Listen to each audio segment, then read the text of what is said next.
Kepada yang terhormat Bapak Kepala Sekolah PTD SMPN Negeri Dekat dan Bapak Ibu guru sekalian yang menghadiri diseminasi modul 1.4 budaya positif hari ini. Masih semangat semuanya? Semangat ya, alhamdulillah kalau begitu. Ini sudah siap, tapi saya berharap semoga Bapak Ibu masih semangat semua. Ini adalah acara ini adalah pengibasan dari modul 1.1 di dalam program Guru Penggerak. Bersama saya hari ini Ibu Sumaya dari calon Guru Penggerak Angkatan 10 Kabupaten Bangkalan. Untuk hari ini ada beberapa hal yang ingin saya sharingkan kepada Bapak Ibu semua. Kalau mengimbas kayaknya terlalu berat bahasanya, jadi saya ucapkan sharing aja ya. Ini ada beberapa hal yang ingin saya sharingkan. Yang pertama ada disiplin positif dan nilai-nilai kebajikan universal. Terus yang kedua ada teori motivasi, hukuman dan penghargaan serta restitusi. Yang ketiga ada keyakinan kelas. Yang keempat ada kebutuhan dasar manusia dan dunia berkualitas. Yang kelima ada restitusi, 5 posisi kontrol, dan yang terakhir ada segitiga restitusi. Untuk melanjutkan kepada materi yang berikutnya, kita sebagai guru harus dulu paham apa tujuan pendidikan nasional, apa sih yang dimau oleh negara dalam pendidikan kita, seperti itu. Jadi di dalam Undang-Undang Republik Indonesia Nomor 20 Tahun 2003 tentang Sistem Pendidikan Nasional, dalam pasal 3 di situ dijelaskan bahwa pendidikan nasional berfungsi untuk mengembangkan kemampuan dan membentuk watak serta peradaban bangsa dan seterusnya ya. Jadi inilah yang kita gaungkan, inilah yang apapun yang kita kasih ke siswa itu harus sesuai dengan tujuan pendidikan nasional. Seperti itu ya Bapak Ibu. Nah, tujuan pendidikan nasional ini sejalan dengan tujuan pendidikan yang digaungkan oleh Ki Hajar Dewantara. Apa sih tujuan pendidikan menurut Ki Hajar Dewantara? Jadi, menurut Ki Hajar Dewantara, pendidikan itu berfungsi untuk menuntut segala kodrat. Segala kodrat di sini maksudnya adalah kodrat alam dan kodrat zaman siswa. Jadi, siswa itu kan ada potensinya masing-masing, ada bakatnya masing-masing, ada kebutuhannya masing-masing. Nah, kita perlu untuk menuntut segala kodrat tersebut sehingga mereka dapat mencapai keselamatan dan kebahagiaannya yang setinggi-tingginya, baik sebagai pribadi maupun sebagai anggota masyarakat. Jadi tujuan pendidikan di sini supaya siswa kita itu di masa depan mandiri dan bisa juga bermanfaat bagi orang lain, seperti itu ya Bapak Ibu. Sampai sejauh ini ada yang ditanyakan? Lanjut ya. Kita santai aja ya Bapak Ibu, seperti seperti biasanya. Nah, yang pertama kita akan membahas tentang disiplin positif dan nilai-nilai kebajikan. Nah, kalau sebelumnya kita ada pandangan yang kita harus berubah dulu paradigma dalam pemikiran kita tentang budaya positif yang di sekolah. Jadi untuk membangun budaya positif, sekolah perlu menyediakan lingkungan yang positif, aman dan nyaman agar murid-murid mampu berpikir, bertindak dan mencipta dengan merdeka, mandiri dan bertanggung jawab. Jadi disiplin positif itu tidak bisa tercipta kecuali lingkungannya juga mendukung. Kalau lingkungan sekolah kita ternyata ada bullying dan lain sebagainya, maka budaya positif itu tidak bisa terlaksana, tidak bisa kita wujudkan. Nah, lazimnya disiplin dikaitkan dengan kontrol. Jadi dalam hal ini kontrol guru dalam menghadapi murid, karena di sini di sekolah kita ada kontrol terhadap dalam menghadapi siswa kita. Nah, perubahan apa sih yang perlu kita lakukan terlebih dahulu sebelum menerapkan budaya positif di sekolah? Jadi ini menurut Dr. William Glasser ada beberapa ilusi yang kita pahami sejauh ini. Jadi kita tuh sering berilusi bahwa guru itu mampu mengontrol murid, padahal tidak. Guru itu siswa itu cuma mengizinkan gurunya untuk seolah-olah guru itu mengontrol muridnya, padahal tidak. Siswa itu tetap punya pilihan sendiri. Dia ada pilihan untuk tidak mematuhi gurunya, seperti itu. Nah, yang Berikutnya, ilusi bahwa semua penguatan positif, efektif, dan bermanfaat. Jadi kita selalu berpikir kalau penguatan positif itu bagaimanapun backgroundnya, bagaimanapun kita menyampaikannya, maka selalu dampaknya positif kepada siswa kita. Itu adalah ilusi yang kedua. Nah, ilusi yang selanjutnya bahwa kritik dan membuat rasa bersalah mampu menguatkan karakter. Kita kan sering ya bikin siswa itu merasa bersalah. Tujuannya sih bagus supaya maunya kita itu siswa itu punya karakter positif dengan rasa bersalah itu, jadi siswa kita tidak mengulangi apa kesalahannya seperti itu. Tujuannya seperti itu ya. Terus yang terakhir, ilusi bahwa orang dewasa berhak memaksa. Kita sebagai guru mungkin adalah kadang-kadang maksa siswa kita, dan kita berpikir bahwa memaksa itu hak kita sebagai guru di sekolah seperti itu ya. Nah, untuk itu dari ilusi tersebut kita harus mengubahnya kepada teori kontrol. Apa sih teori kontrol? Dan seperti apa sih kita bersikap sebelumnya sebelum kita merubah paradigma tersebut?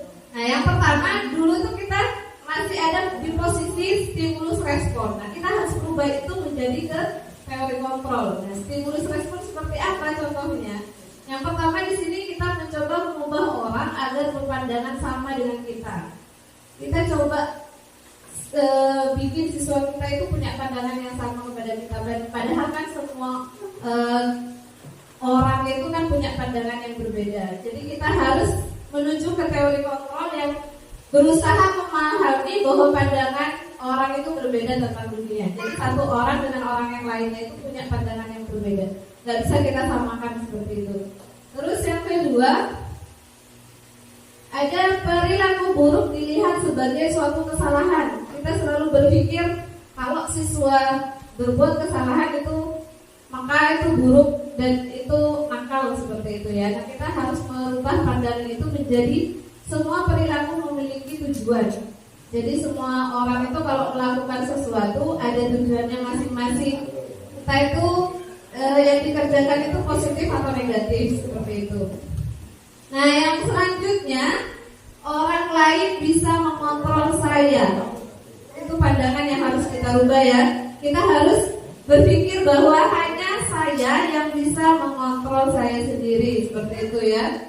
Terus saya bisa mengontrol orang lain. Nah, ini juga pandangan yang perlu kita rubah menjadi Anda tidak bisa mengontrol orang lain. Jadi yang bisa mengontrol diri sendiri itu ya cuma diri sendiri. Orang lain tidak bisa mengontrol kita dan juga tidak bisa memaksa kita untuk dikontrol seperti itu.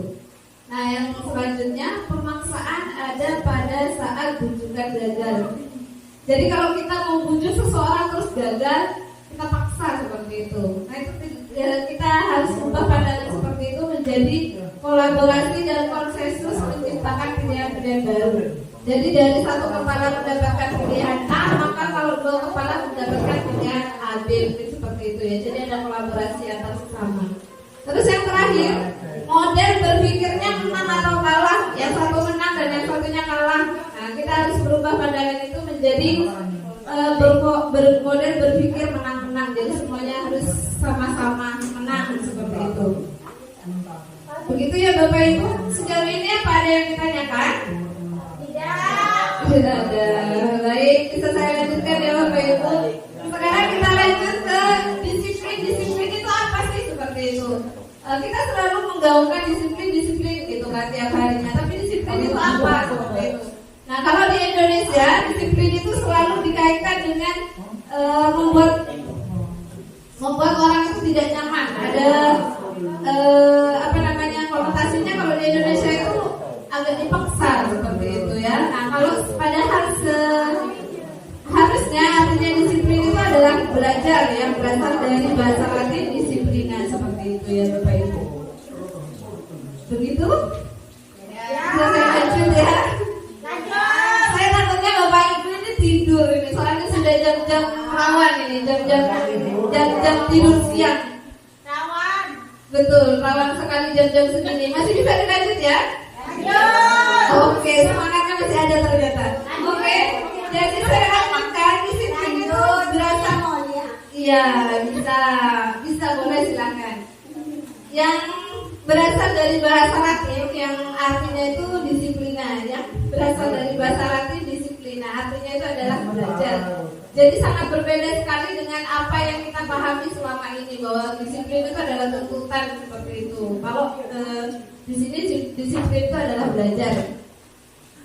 Nah, apa sih disiplin itu? Disiplin itu membuat orang menggali potensinya menuju sebuah tujuan dan apa yang ingin dihargai. Jadi disiplin itu cara kita untuk mencapai sesuatu, bukan karena ditekan ya. Jadi kalau di budaya kita kan disiplin sesuatu yang dilakukan seseorang pada orang lain untuk mendapatkan kepatuhan. Jadi kita melakukan sesuatu kepada orang lain supaya dia patuh kepada kita, itu yang disebut disiplin kalau miskonsepsinya sejauh ini. Padahal tidak, disiplin itu adalah belajar seperti itu. Ya. Baik, bisa dilanjut ya Bapak Ibu ya? Iya, terima kasih Bapak Ibu. Mohon maaf ya, siang-siang nih harusnya kita minum es krim gitu ya, bukan? Ya, silakan diminum dulu minumannya Bapak Ibu. Kalau ada minuman dan cemilan boleh dicemil dulu ya. Bisa dilanjutkan?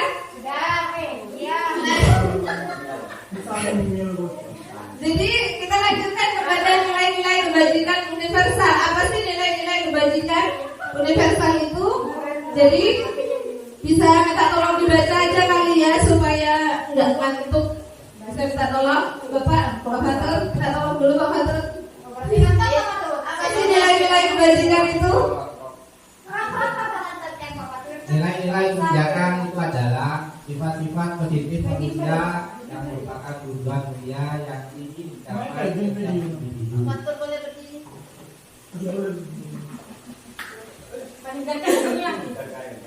Nilai-nilai tersebut bersifat universal dan lintas bahasa, suku bangsa, agama maupun latar belakang. Nah, di setiap lintas tersebut itu mempunyai beberapa poin. Di antaranya setiap perilaku atau perbuatan memiliki suatu tujuan. Dengan mengaitkan nilai-nilai kebajikan yang diyakini seseorang, maka motivasi intrinsiknya adalah terbangun sehingga menggerakkan motivasi dari dalam untuk dapat mencapai tujuan yang diinginkan. Poin yang berikutnya itu adalah nilai-nilai kebajikan yang ingin dicapai oleh setiap anak Indonesia ditangkap dengan profil pelajar Pancasila. Nah, dari poin tersebut itu ada beberapa poin berikutnya, yaitu yang pertama beriman, bertakwa kepada Tuhan Yang Maha Esa dan berakhlak mulia. Yang berikutnya yaitu adalah mandiri, bernalar kritis, berkebinekaan global, bergotong royong, dan yang terakhir yaitu adalah kreatif. Terima kasih bantuan Pak Fatur. Jadi ini adalah nilai-nilai kebajikan universal. Apa sih nilai-nilai kebajikan universal itu? Nilai-nilai yang kita percaya dan kita tuju seperti itu ya, yang kita pegang. Kalau di Indonesia itu nilai kebajikan yang kita punya untuk peserta didik itu adalah profil pelajar Pancasila. Jadi ketika seseorang itu kan kalau berperilaku itu kan pasti ada tujuannya. Jadi kita usahakan tujuan yang ingin dicapai itu adalah ini, profil pelajar Pancasila. Yang kita semuanya sudah kenal ya, pasti semua Bapak Ibu di luar kepala sih kalau ini. Ada 6 elemen profil pelajar Pancasila itu. Yang pertama ada beriman, bertakwa kepada Tuhan Yang Maha Esa dan berakhlak mulia. Yang berikutnya adalah mandiri, bernalar kritis, berkebinekaan global, bergotong royong dan kreatif. Ini adalah nilai-nilai kebajikan yang kita tuju. Pendidikan kita itu harus bisa mewujudkan peserta didik yang memiliki profil pelajar Pancasila ini, seperti itu. Ini adalah nilai kebajikan yang seluruh Indonesia sudah sepaham ya, tidak ada perbedaan dalam hal ini. Jadi selanjutnya ada yang berikutnya, ada teori motivasi perilaku manusia. Jadi teori motivasi ini ada 3. Yang pertama itu menghindari ketidaknyamanan. Jadi kadang kita tuh kalau bertindak itu supaya kita terhindar dari ketidaknyamanan, bukan karena kita mau, tapi karena kalau saya tidak melakukan itu nanti ada konsekuensinya seperti itu. Terus yang kedua, untuk mendapatkan imbalan dari orang lain. Jadi kita melakukan sesuatu karena ada rewardnya. Ya, jadi sebagai guru kita menghindari motivasi seperti ini ya, karena motivasi ini tidak lepas, tidak panjang waktunya. Ini juga untuk jangka pendek. Ya, gimana Bu? Padahal itu motivasi saya, Bu. Motivasi kerja kita jarang-jarang yang ini nih, yang nomor 2. Kita harus benahi berarti ya, kita pelan-pelan benahi masing-masing. Karena kenapa? Yang motivasi 1 dan 2 itu motivasi dari eksternal, di luar kita. Sedangkan kita kalau supaya hasil kerja bagus, pencapaian bagus, kita butuh motivasi secara internal, yaitu yang ketiga, untuk menghargai diri sendiri, menjadi insan sesuai harapan kita. Seperti itu ya. Ini yang seharusnya kita tanamkan kepada siswa. Jangan siswa itu melakukan sesuatu karena takut kita hukum, atau siswa itu melakukan sesuatu karena ada imbalan dari kita, dari reward, ada hadiah, ada pujian dan lain sebagainya. Itu masih eksternal dan itu cuma efektif untuk jangka pendek. Kalau jangka panjang untuk seumur hidup tidak bisa seperti itu ya Bapak Ibu. Nanti kita pelan-pelan benahi lah. Kalau misalkan kita selama ini masih menggunakan yang motivasi yang 1-2, kita pelan-pelan menuju motivasi yang 3, yaitu motivasi internal. Selanjutnya ada dihukum oleh penghargaan. Nah ini kita tuh selalu tahu kalau misalkan menghukum siswa itu tidak bagus, itu kita tahu, ada efek-efeknya itu kita tahu. Nah kalau kita memberi penghargaan itu ternyata tidak bagus untuk siswa. Kita tidak pernah tahu selama ini kalau kita memberi reward kepada siswa itu juga tidak bagus untuk siswa tersebut, seperti itu. Apa sih efeknya seperti itu? Ini sudah ada di listnya. Yang pertama, pengaruhnya itu cuma jangka pendek. Jadi kalau kita ngasih penghargaan ke siswa itu jangka pendek saja. Kalau jangka panjang tidak bisa. Jadi penghargaan bersifat menghukum. Kalau satu siswa dikasih penghargaan, maka itu seperti menghukum yang lain yang tidak dapat penghargaan, seperti itu. Terus mengurangi ketepatan. Biasanya kalau motivasi ini eksternal, biasanya kita tuh ala kadarnya mengerjakan sesuatu karena tidak suka-suka banget sama hal itu, cuma karena ada rewardnya aja kita mengerjakan. Jadi ada kurang ketepatannya. Terus penghargaan juga tidak efektif. Kita tahu lah kalau ini ya, kalau motivasi eksternal itu pasti tidak efektif. Terus penghargaan merusak hubungan seperti apa yang bisa dirusak? Kalau kita terbiasa ngasih penghargaan kepada siswa, maka di lain kesempatannya siswa itu tergantung. Kalau kita nggak ngasih penghargaan lagi, maka itu akan merusak hubungan kita dengan siswa. Seperti itu. Bisa saya lanjut, Bapak Ibu? Lanjut ya. Ya, terus dihukum oleh penghargaan juga menurunkan kualitas, sama sih karena motivasinya eksternal jadi kualitasnya menurun. Terus yang berikutnya mematikan kreativitas. Pokoknya tujuannya tercapai, dapat reward, mau itu bagus atau tidak itu tidak peduli, tidak penting. Makanya mematikan kreativitas siswa. Dan yang terakhir mengurangi motivasi intrinsik. Jadi semakin sering kita memberikan penghargaan, maka motivasi intrinsiknya dari siswa itu menghilang. Lama-lama dia mau mengerjakan tugas karena ada rewardnya, ada penghargaannya seperti itu. Sejauh ini apa ada yang mau ditanyakan? Lanjut ya. Nah, kalau seperti itu boleh nggak sih Bu ngasih penghargaan? Tetap boleh, cuma kita itu harus bijak. Kasih penghargaan ke siswa, kasih pujian ke siswa itu juga bijak, harus bijak. Seperti apa sih cara ngasih apresiasi ke siswa? Di sini ada pengakuan secara khusus. Jadi satu orang dengan yang lain itu kan pasti ada kelebihannya masing-masing. Nah itu yang kita kekhususan itu yang kita puji, apresiasi. Termasuk juga secara pribadi. Jadi kalau mau ngasih pujian jangan depan-depan banyak orang seperti itu. Ya.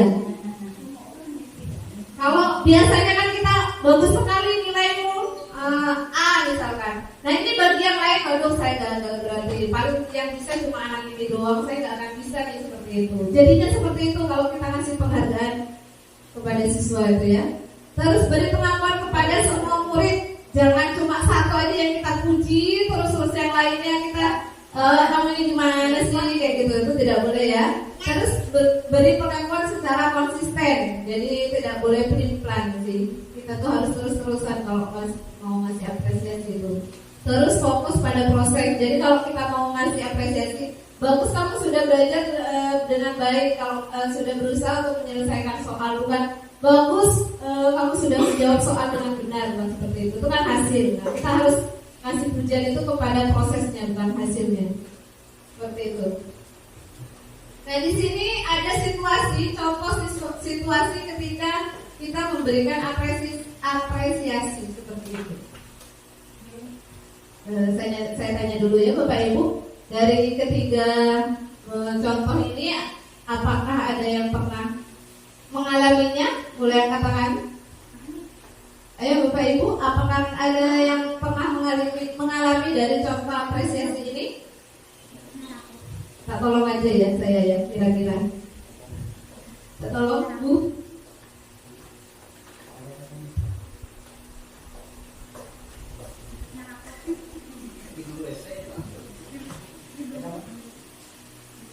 Ya, saya pernah mengalami itu.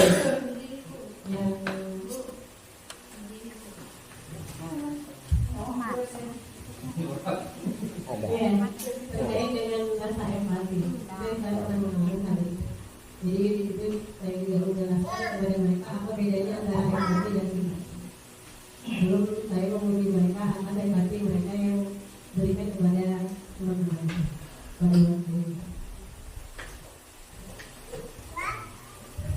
Terima kasih Bu Majida.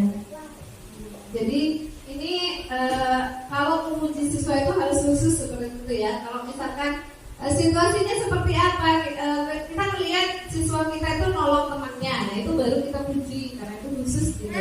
Kita bilang rasa empati itu besar sekali ya, kayak gitu. Itu salah satu contohnya ya. Bisa dengan situasi yang lain. Jadi kayak misalkan pada saat kamu membantu teman-teman di tugas kelompok, jadi saya menghargai kepedulianmu terhadap teman-teman. Kamu sudah mau membantu teman-temanmu seperti itu. Terus yang terakhir, pada saat memungut kertas dan yang berserakan di lantai. Ya. Jadi seperti itu. Bisa juga terima kasih untuk rasa tanggung jawabmu seperti itu. Ya. Bisa seperti itu ya. Jadi kita tuh harus, kalau mau ngasih apresiasi itu harus jeli. Harus jeli. Oh ini sifat yang baik dari siswa saya bisa dikasih apresiasi seperti itu ya. Terus, nah ini saya minta tolong Bapak Ibu untuk kira-kira dari tindakan guru yang pertama itu masuk hukuman atau konsekuensi. Sebelum saya masuk kepada materi hukuman dan konsekuensinya itu. Yang pertama adalah hukuman. Yang kedua gimana? Hukuman. Yang ketiga? Yang keempat? Hukuman. Yang kelima? Yang keempat? Konsekuensi. Yang kelima? Konsekuensi. Yang keenam? Konsekuensi. Yang terakhir? Hukuman. Jadi seperti ini Bapak Ibu. Sudah betul ya Bapak Ibu. Bapak Ibu sudah sangat bisa membedakan antara hukuman dan konsekuensi. Jadi dari contoh ini, hukuman itu bisa dilihat bahwa apa yang dilakukan oleh siswa dan tidak ada hubungannya dengan pelanggarannya.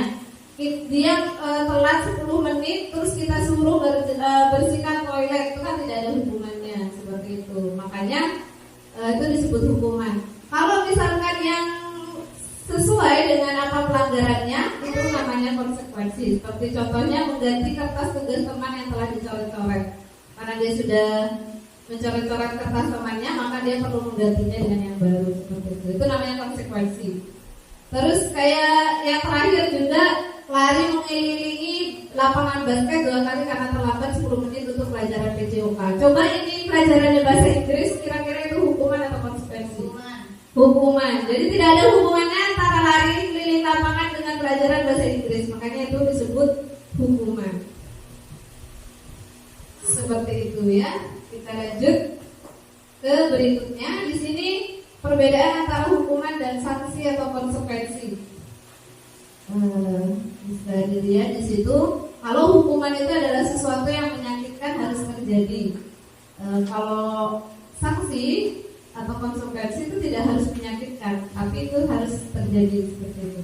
Terus yang kedua, membuat anak sakit secara fisik maupun hati untuk jangka waktu yang lama. Kadang kalau kita hukum siswa itu siswanya dendam seperti itu berarti hukuman ya. Terus kalau konsekuensi itu dia cuma merasa tidak nyaman aja untuk waktu yang pendek. Kalau nanti sudah selesai masalahnya ya sudah kembali seperti semula, seperti itu.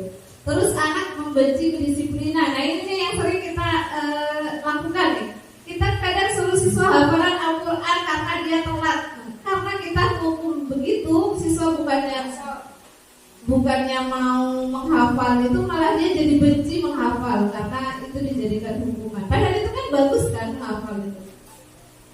Terus anak menghargai disiplin yang kalau hukuman itu sifatnya paksaan, kalau yang konsekuensi itu stimulus tanggapan.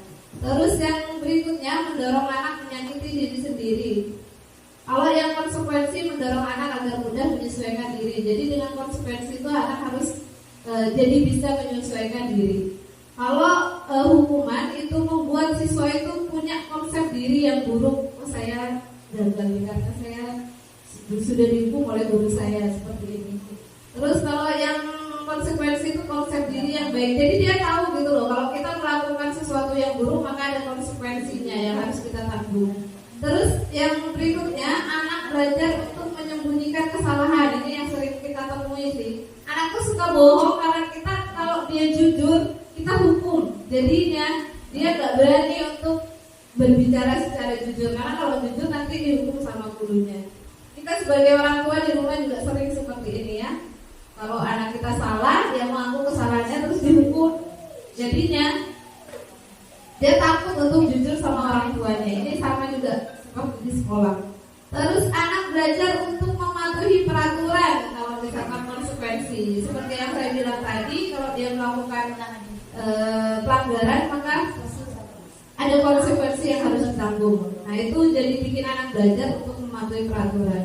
Terus marah, rasa bersalah, dipermalukan, merasa tak dihargai. Ini apalagi kalau dihukumnya di depan umumnya, di depan teman-teman sekelasnya, maka ini yang akan dirasakan oleh siswa.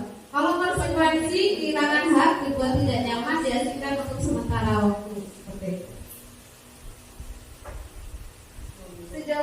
Sejauh ini apa? Ada yang perlu ditanggapi? Kalau dari tadi kayaknya kalau saya tanya ada yang perlu ditanyakan tidak ada, sekarang boleh kalau ada yang mau ditanggapi. Saya persilahkan. Monggo Bapak Ibu, kita sharing saja ya. Ada yang perlu ditanggapi? Kalau tidak ada, saya lanjutkan ke berikutnya. Tidak ada. Sudah panas ini, sudah siang ya. Ada. Ada, monggo Pak. Iya, silakan. Di bagian mana ya konsekuensi ini? Antara hukuman dan Oh ya, sebentar saya ini slide dulu.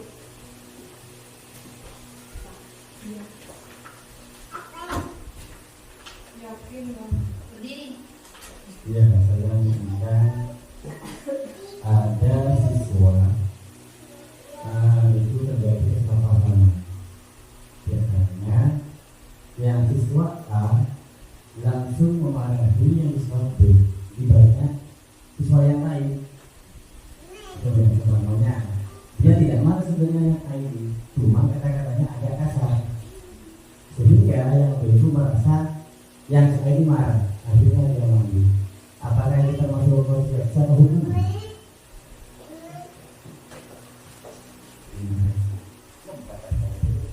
Terima kasih. Kalau ini kan antara siswa dengan siswa ya, kita tidak bisa menyikapi siswa dengan siswa itu sebagai hukuman atau konsekuensi.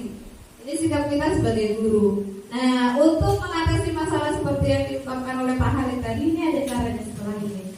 Kita lihat permasalahan siswa itu bagaimana cara mengatasinya kalau kita menemui permasalahan yang seperti itu. Nah, ini yang selanjutnya apa itu restitusi? Restitusi adalah proses menciptakan kondisi bagi murid untuk memperbaiki kesalahan mereka sehingga mereka bisa kembali kepada kelompok mereka dengan karakter yang lebih kuat. Jadi ini adalah cara kita sebagai guru itu kalau misalkan siswa itu punya salah, kita ciptakan kondisi gimana caranya supaya siswa itu dapat memperbaiki kesalahannya. Seperti itu namanya restitusi. Ada beberapa cara ya untuk restitusi, itu ada beberapa langkah juga. Nah, ini yang selanjutnya. Nah, ini adalah identitas gagal dan identitas sukses. Jadi kalau kita ingin mendisiplinkan siswa, kalau misalkan melakukannya berdasarkan hukuman, kita hukum terus, itu maka itu adalah identitas sukses. Seperti yang sudah dijelaskan tadi ya, kalau misalkan dihukum itu siswa akan merasa tersakiti, terus tidak berjalan.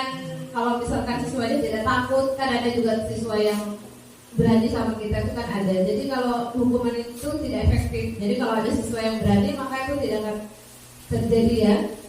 Jadi di sini ada juga yang identitas sukses, ada yang netral sama ada yang positif. Kalau yang kita gunakan berdasarkan konsekuensi itu adalah netral.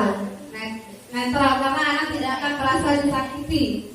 Cuma anak tidak nyaman aja kalau misalkan dapat konsekuensi dari perbuatannya. Terus, nah apa sih identitas sukses? Nah ini identitas sukses restitusi namanya. Mungkin kalau Bapak Ibu guru ada yang BK ini sudah biasa dengan restitusi. Restitusi itu memberikan siswa pilihan. Jadi kalau konsekuensi itu ya itu yang harus terjadi. Kalau hukuman itu harus terjadi dan itu menyakiti siswa. Nah kalau di restitusi ini pilihan. Jadi kamu bisa melakukan ini dan ini, seperti itu. Jadi siswa memilih sendiri tindakan apa yang ingin dilakukannya untuk memperbaiki kesalahannya, Bapak Ibu. Konteksnya ini.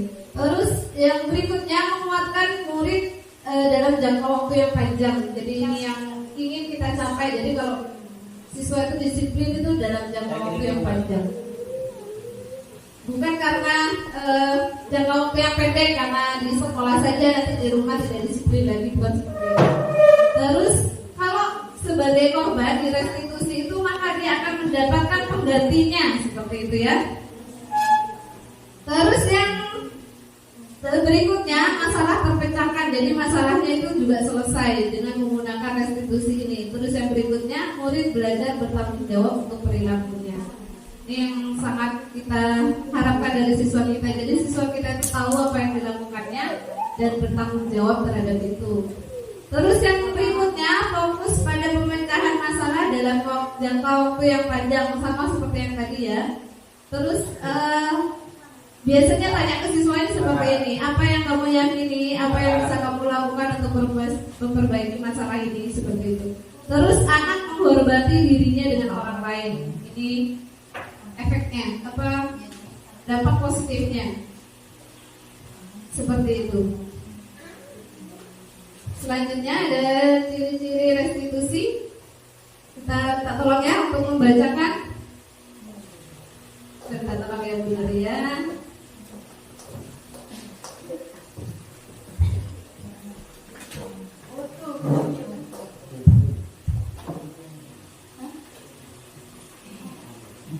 Ciri-ciri restitusi. 1.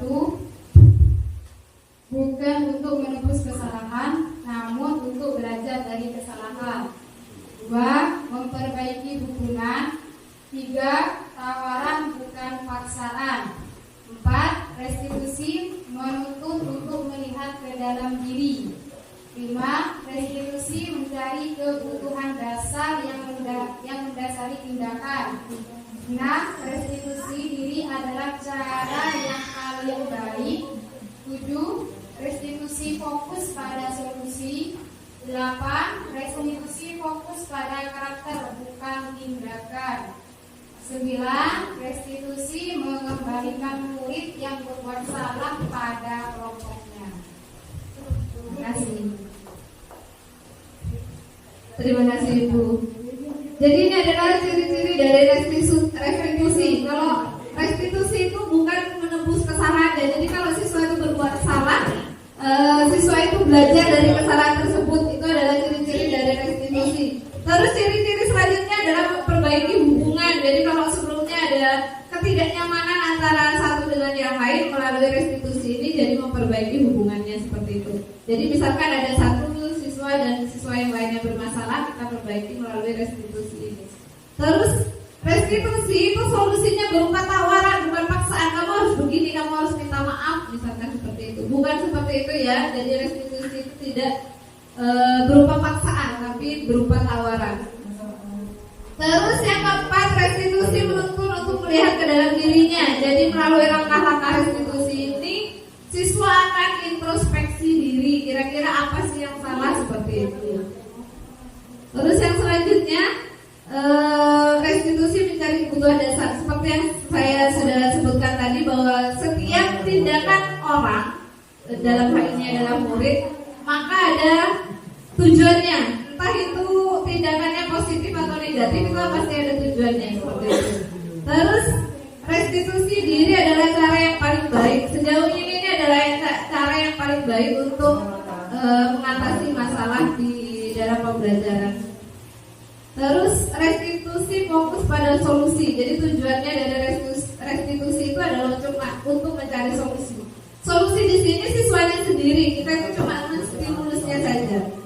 Terus yang berikutnya fokus pada karakter bukan tindakan. Jadi kalau siswa melakukan salah, yang mau kita perbaiki itu adalah karakternya supaya menjadi lebih baik.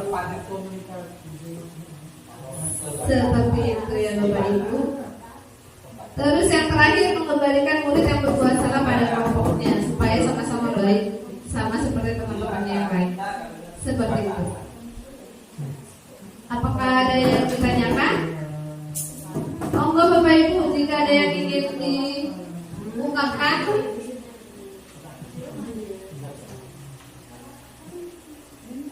Gimana? Bisa dilanjut? Lanjut ya. Yang ketiga adalah keyakinan kelas. Nah, ini keyakinan kelas, hukuman dan penghargaan. Kenapa sih harus keyakinan kelas bukan peraturan kelas? Sejauh ini kan kita sudah bikin ya peraturan kelas, tidak boleh begini, tidak boleh begitu kan? Kita sudah ada ya di dalam kelas kita masing-masing. Nah, kenapa kok harus keyakinan kelas kok bukan peraturan kelas saja? Gitu. Ternyata dengan keyakinan kelas itu tujuannya untuk mendukung motivasi intrinsik. Jadi bukan cuma kalau peraturan kan jangan seperti itu.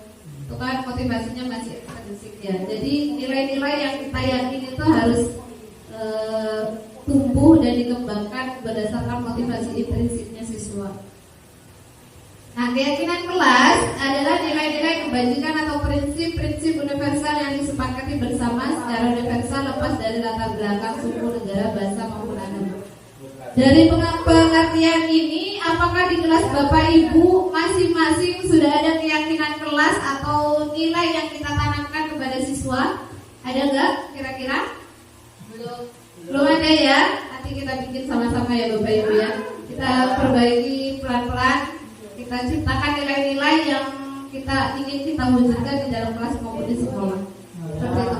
Dan menurut dosen, suatu keyakinan akan lebih memotivasi seseorang dari dalam. Jadi ini lagi-lagi motivasi yang kita inginkan itu adalah motivasi intrinsik atau motivasi dari dalam. Terus seseorang akan lebih bersemangat untuk menjalankan keyakinannya daripada hanya sekedar mengikuti rangkaian peraturan. Karena kalau sudah motivasinya intrinsik, maka keyakinan itu dilakukan dengan lebih baik daripada cuma karena hukuman atau konsekuensi tadi ya. Di sini cara membentuk keyakinan kelas ini sebenarnya kalau Bapak Ibu wali kelas ini bisa kita terapkan di kelasnya masing-masing ya. Kita bisa bikin keyakinan kelasnya lalu kita tempel di kelas masing-masing. Bisa nanti kalau kita mau nyoba. Yang pertama, keyakinan kelas bersifat abstrak daripada aturan yang lebih rinci dan konkret. Jadi ini perbedaannya Bapak Ibu. Keyakinan kelas dengan peraturan kelas. Kalau peraturan kelas itu, kalau keyakinan kelas itu pernyataannya bersifat universal, misalkan hormat seperti itu. Jadi lebih banyak lingkupnya seperti itu.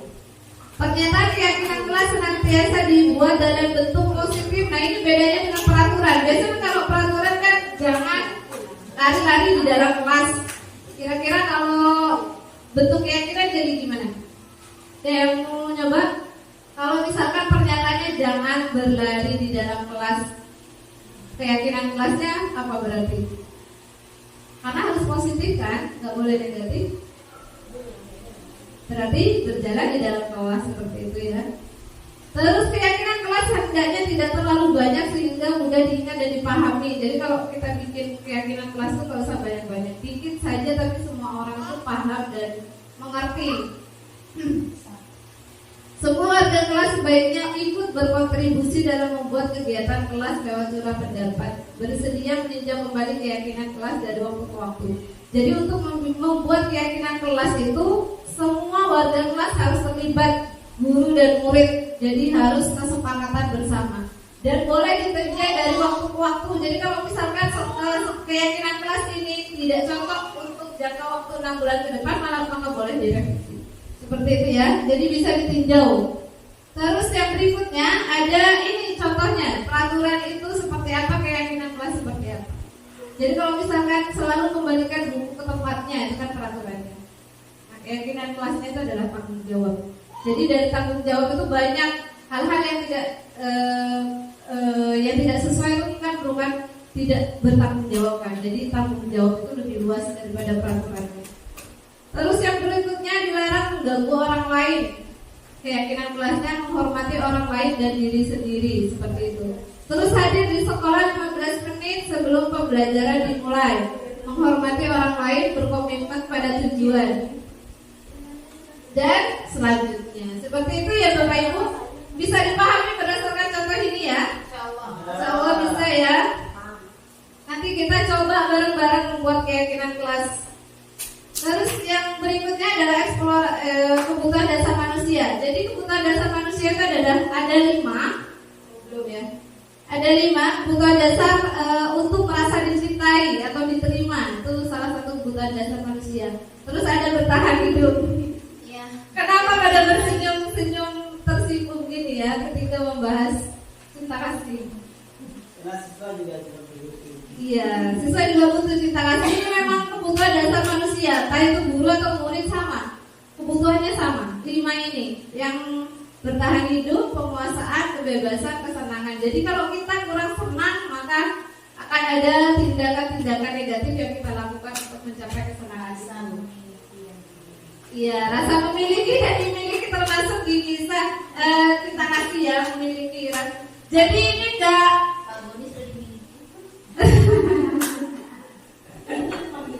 ya ini lebih universal sih, bisa juga dari orang tua ke anak. Sebenarnya harus pasangan. Asal 5 kebutuhan ini tercukupi maka tidak akan ada tindakan negatif yang kita lakukan seperti itu. Tapi harus ya Bapak Ibu. Bahaya kayaknya kalau kurang cinta kasih Pak Nabi, apalagi kurang yang lain itu juga bahaya. Kayak bertahan hidup kurang makan itu sangat berbahaya Bapak Ibu. Ini kan bertahan hidup, perlu makan kan bertahan hidup. Lanjut ya berarti ya. Nah di sini ada dunia berkualitas. Dunia berkualitas itu intinya adalah dunia yang kita bayangkan, dunia ideal menurut kita masing-masing. Siswa itu juga punya itu. Jadi sebagai guru kita gimana caranya kita juga berada di dalam dunia berkualitasnya siswa kita seperti itu. Jadi siswa itu tidak menaruh kita gurunya itu di luar dunia berkualitas seperti itu. Nah yang selanjutnya ada restitusi 5 posisi kontrol. Di sini ada nah ini biasanya kita apa yang kita lakukan di dalam kelas. Ada identitas gagal itu menghindari hukuman. Jadi kita tuh kadang berbuat penghukum kepada siswa kalau siswa berbuat salah itu. Dari kelima ini kira-kira ibu di posisi yang mana kalau siswa melakukan kesalahan? Bapak Ibu kira-kira di posisi yang mana? Kalau siswa melakukan kesalahan apa yang ibu lakukan? Pemantau. Pemantau, ada yang pemantau. Bisa kita tolong dijelaskan kenapa ya?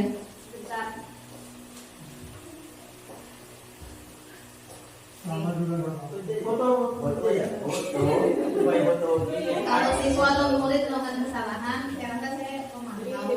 Karena untuk menghukum itu saya belum bisa.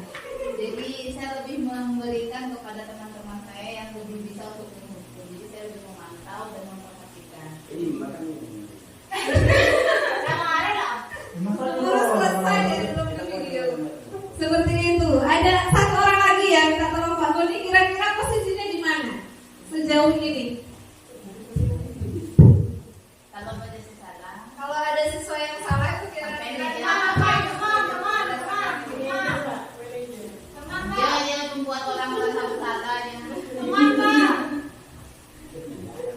sesuai dengan posisi kontrolnya masing-masing ya. Nah ini nih yang biasanya kita katakan sesuai dengan posisi kontrolnya. Membuat orang merasa bersama. Kenapa tuh kira-kira?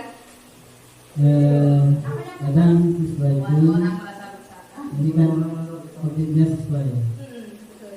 Siswa kadang ketika merasa tidak bersama itu akan melalui perbuatannya lagi. Padahal perbuatan itu kalau terus diulangi akan dampak ke siswa tersebut. Terima kasih Pak. Jadi memang seperti itu. Waktu saya belajar tentang restitusi dan 5 posisi kontrol ini, saya juga berkaca pada apa yang saya lakukan di kelas. Setelah saya lihat, saya ternyata penghukum seperti itu. Dan yang keduanya adalah pembuat rasa bersalah. Iya, seperti itu. Kalau ya kita juga jadi bisa lihat teman-teman kita sepertinya posisinya di sini sih seperti itu. Tapi sejauh ini ada nggak yang ada di posisi manajer? Posisi yang paling kita harapkan, yang seharusnya kita berada, ada nggak?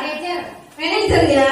Kalau misalkan dari restitusi ini kita baru menjalankan satu, iya betul, itu juga sudah termasuk dalam salah satu langkah restitusi. Kita bisa jalankan itu pelan-pelan ya. Jadi dari posisi ini kita sudah tahu masing-masing ya posisi kontrol kita di mana ya. Nah, nanti kita pelan-pelan.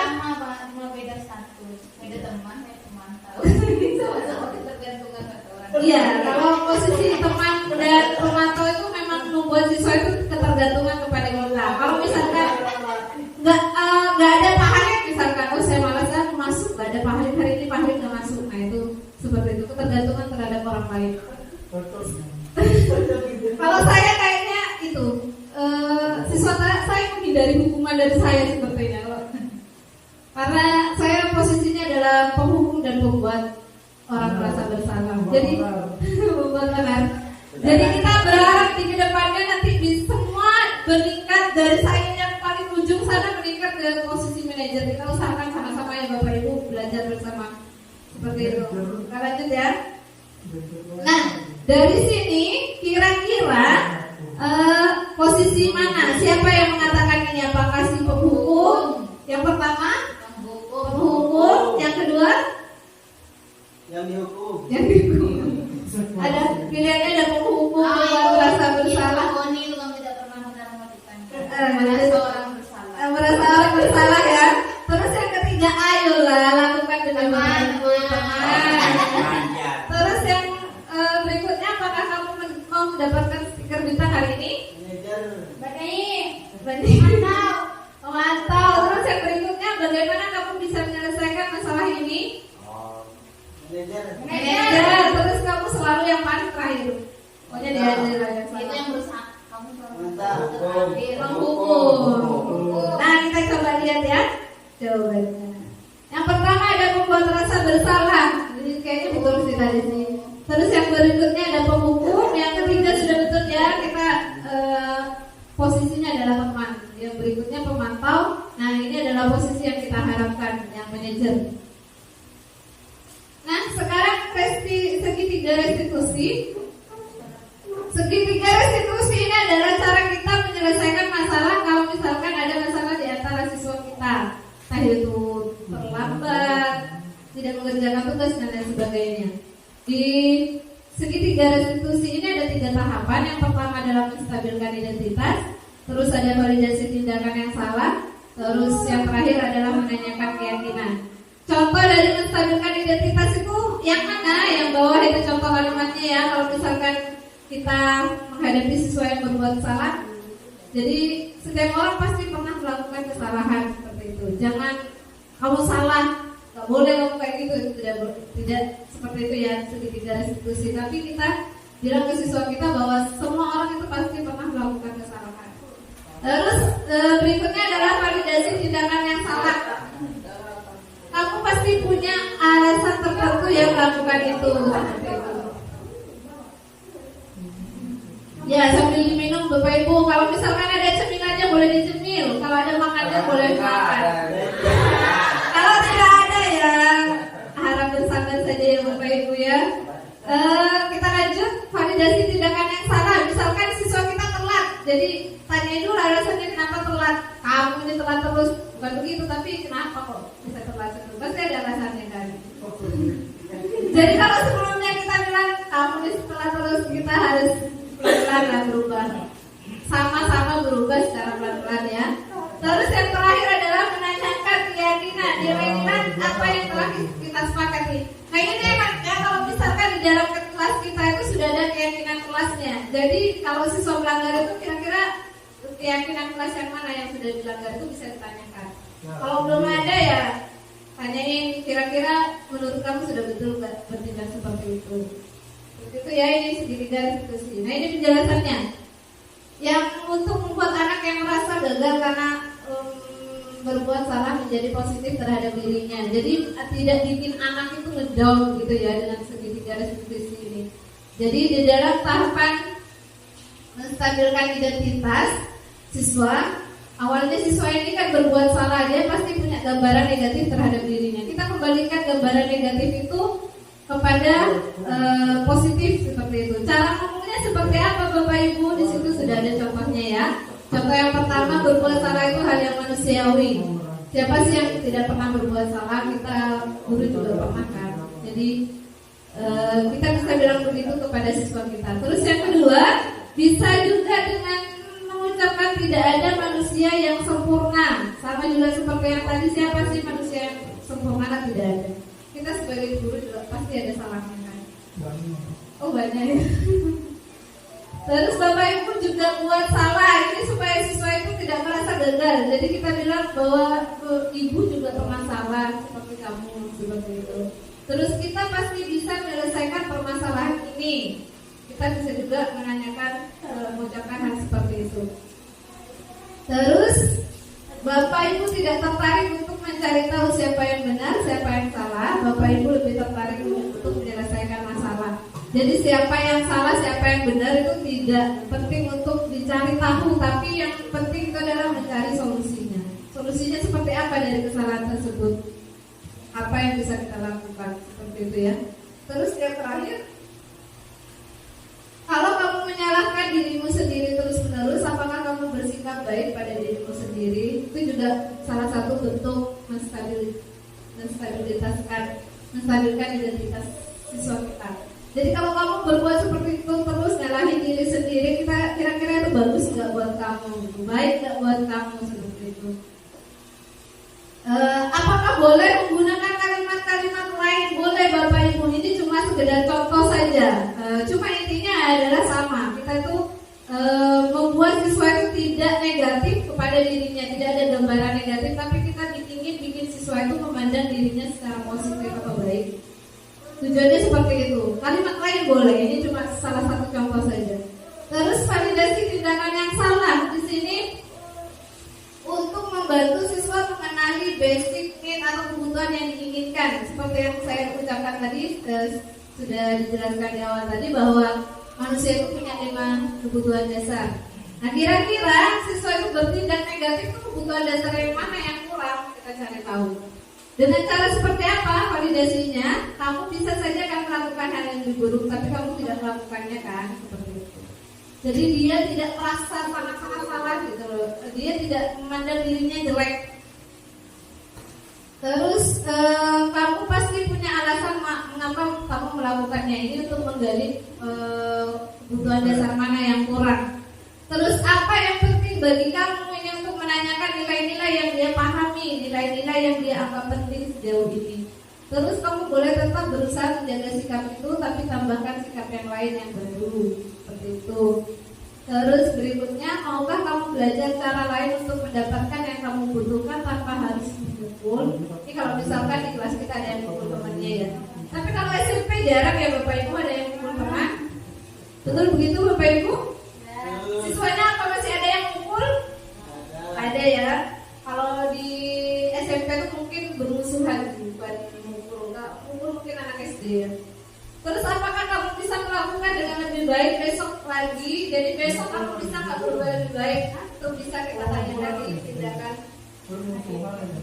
validasi tindakan yang salah? Gimana Bapak? Kenapa? Bisa lanjut ya? Terus yang terakhir ini adalah menanyakan keyakinan. Ini adalah tahapan terakhir dari restitusi tadi. Yang terakhir itu adalah menanyakan keyakinan. Di sini tujuannya adalah untuk supaya anak itu introspeksi dengan kesalahannya yang tadi, melihat kesalahannya dihubungkan dengan norma sosial dan nilai-nilai yang mendasari manusia berinteraksi dengan orang lain. Gimana kalimat yang bisa digunakan? Yang pertama, apa nilai yang kita percaya di kelas atau sekolah kita? Makanya kalau misalkan mau menjalankan restitusi ini, efektifnya kita bikin dulu ke nilai-nilai kebajikannya.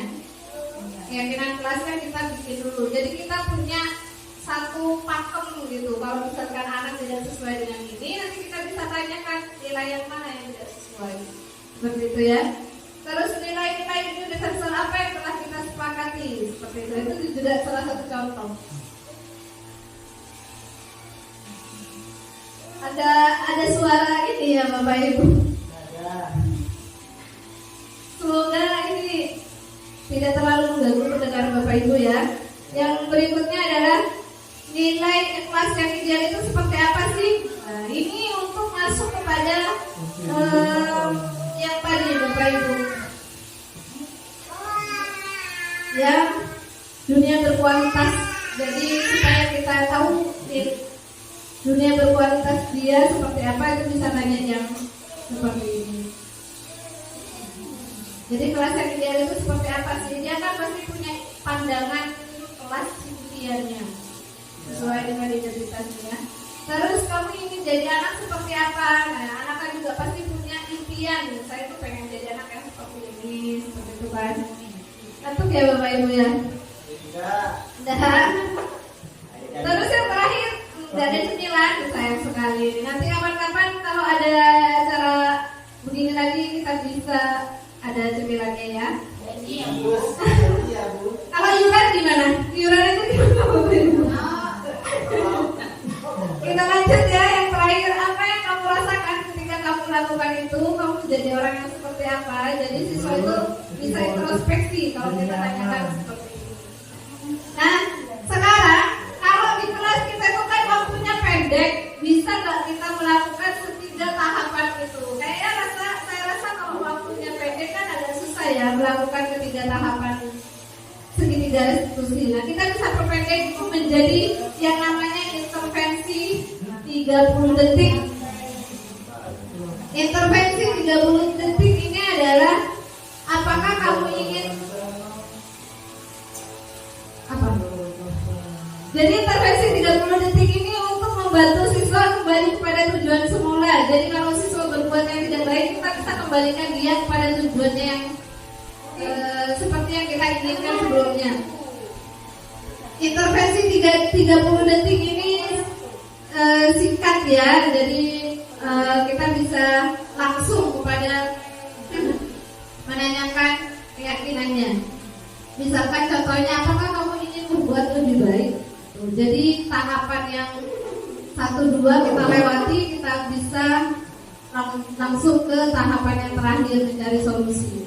Ini kalau waktu yang kita punya di dalam kelas itu tidak cukup untuk melakukan segitiga restitusi. Karena kalau melakukan segitiga restitusi kan terlalu panjang. Kita bisa melakukan intervensi 30 detik. Terus yang berikutnya, apakah saat ini kamu sedang menjadi orang yang sedang kamu inginkan? Seperti itu. Bisa minta tolong lanjut Bapak. Nodong dulu ya, kita tolong dibaca dulu Pak, supaya nggak ngantuk Pak.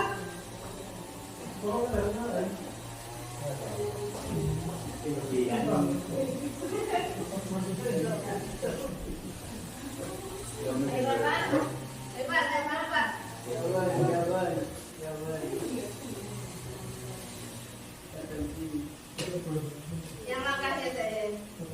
Interpelasi oleh Abu di antaranya, apakah kamu ingin berbuat lebih baik? Apakah saat ini kamu sedang menjadi orang yang sedang kamu inginkan? Apakah kamu bisa mengubah kegiatan perilaku kamu saat ini menjadi sikap yang lebih membantu? Apakah wajar membuat kesalahan? Bisakah kita memperbaikinya? Apa yang kamu lakukan saat ini sesuai? Kapan kamu siap untuk mulai? Peraturannya apa? Sepertinya kamu punya masalah. Saya bisa bantu apa? Saat ini kamu seharusnya membuat apa? Apa yang bisa saya bantu agar kamu bisa melakukannya? Apakah saya bisa bantu kamu agar dapat segera mulai? Apakah tugas kamu saat ini? Bagaimana kamu ingin diperlakukan pada kegiatan ini? Bisakah kamu melakukannya? Apa yang kamu inginkan? Peraturannya apa?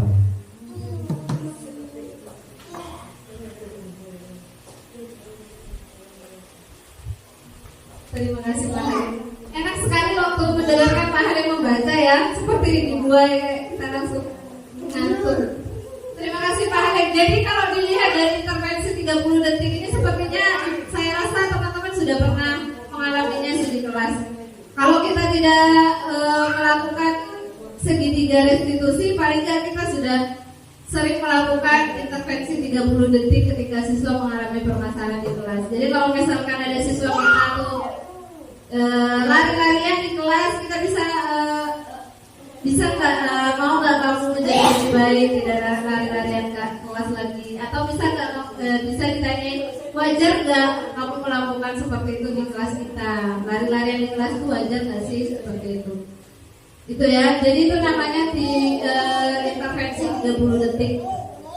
Dari materi ini Bapak Ibu, saya minta bantuannya untuk kita lakukan refleksi. Di sini refleksinya ada 4 pertanyaan. Saya minta bantuan 1 orang untuk menjawab 1 refleksi ya. Jadi nanti kita jawab 4-4-nya seperti itu. Selain itu saya juga sudah membuatkan Padletnya supaya Bapak Ibu bisa menjawab 4-4-nya secara online. Nanti saya share linknya kepada Bapak Ibu. Tapi sebelum itu mohon bantuannya untuk melakukan refleksi. Siapa yang mau refleksi nomor 1 dulu? Pak Boni yang depan. Pak Boni? Silakan Pak Boni.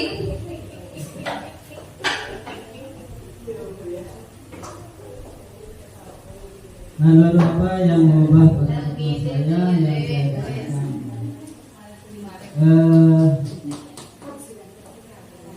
Yang saya dapatkan untuk materi kali ini termasuk perbedaan antara peraturan dengan keyakinan. Memang kalau peraturan itu memang tersurat ya, tapi keyakinan itu lebih fleksibel. Apakah bahasanya yang penting itu mendidik itu bisa dikatakan itu saja. Terima kasih. Terima kasih Pak Boni. Selanjutnya Ibu Nur bisa nomor 2 ya, refleksi nomor 2. Silakan. Perasaan apa yang muncul selama mengikuti sesi ini, khususnya mengenai makna disiplin dan motivasi intrinsik? Perasaannya senang ya Ibu. Kita ikut ini berarti nambah ilmu baru buat saya, terutama tentang makna disiplin dan motivasi intrinsik. Yang selama ini motivasi saya sebagai pengajar itu motivasi ekstrinsik yang seperti Ibu tadi sampaikan ya. Ternyata yang lebih baik adalah motivasi intrinsik ya, yang membangun diri kita sendiri. Terus makna disiplin juga. Di sini ternyata saya mendisiplinkan murid-murid saya cenderung lebih ke arah yang tidak sesuai dengan harapan saya. Sebenarnya cara mendisiplinkan saya itu belum sesuai harapan ya. Lebih kepada menghukum bukan menjatuhkan konsekuensi. Mungkin itu saja dari saya. Terima kasih. Terima kasih Bu Nur. nomor 3 ya. Ibu Dwi nomor 3. Gimana refleksinya Ibu Dwi setelah mengikuti dialog ini? Peran Among seperti apa? Peran penuntut seperti apa yang ingin Ibu Dwi lakukan setelah ini?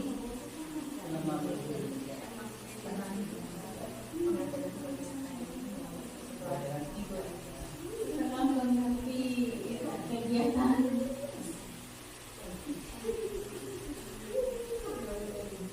peran Among yang saya lakukan,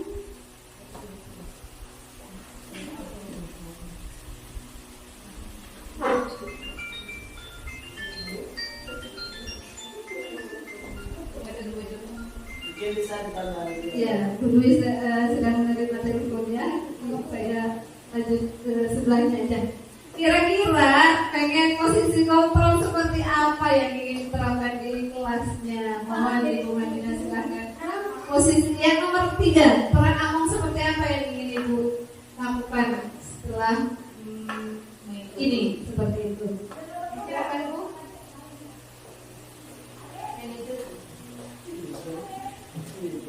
Dia pemantau.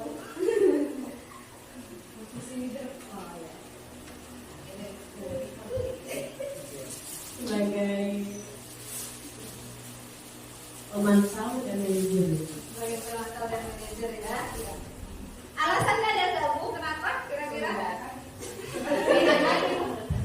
Ya kan pasti tiap tindakan orang itu kan ada tujuannya, ada alasannya. Ya kan setiap kejadian yang terjadi di sekolah ini itu ada sebuah akibatnya, ada alasannya. Tidak bisa kita vonis langsung kamu yang salah, tidak yang salah. Jadi kita harus menjadi sebab-sebab dulu. Jadi harus kita kontrol dulu, kita tanyakan dulu apa yang terjadi sebenarnya. Sehingga tidak ketika memberikan konsekuensi dari sanksi atau segala macamnya kita tidak tahu. Terima kasih Bu Madina. Yang terakhir, Bu Nur, supaya tidak ngantuk Bu Nur ya, saya akan menjadi Among yang seperti apakah setelah mengikuti modul ini? Seperti itu Bu Nur. Kira-kira sebuah pengennya jadi guru yang seperti apa sih setelah ini? Silakan.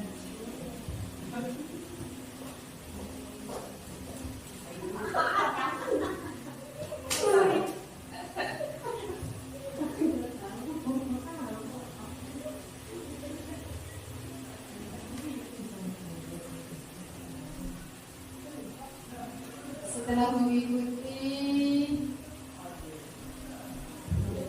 modul ini,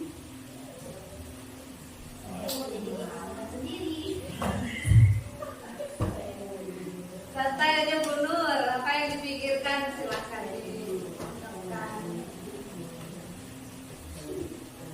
saya akan menjadi guru yang bisa mendidik anak-anak saya dengan disiplin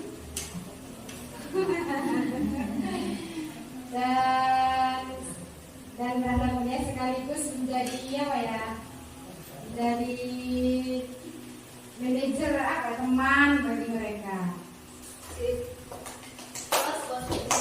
Terima kasih Bu Nur. Close dulu buat Bu Nur. Tadi tidak ada yang close. Terakhir baru ada close-nya ya. Nah, setelah ini Bapak Ibu saya akan membagikan link Padlet untuk diisi Bapak Ibu secara online. Isinya sama dengan refleksi ini. Kalau yang tadi kan Bapak Ibu menjawab cuma 1 nomor. Yang ini yang secara online diisi 4 nomornya. Silakan jangan lupa ditulis namanya ya. Nanti di subjeknya dikasih nama. Setelah ini saya kirimkan linknya. Terima kasih Bapak Ibu untuk kesempatan bagi saya men-sharingkan tentang modul 1.4 di program pendidikan guru penggerak, yaitu tentang budaya positif. Terima kasih atas kerjasamanya, terima kasih atas kehadirannya. Saya akhiri untuk kegiatan hari ini. Assalamualaikum warahmatullahi wabarakatuh.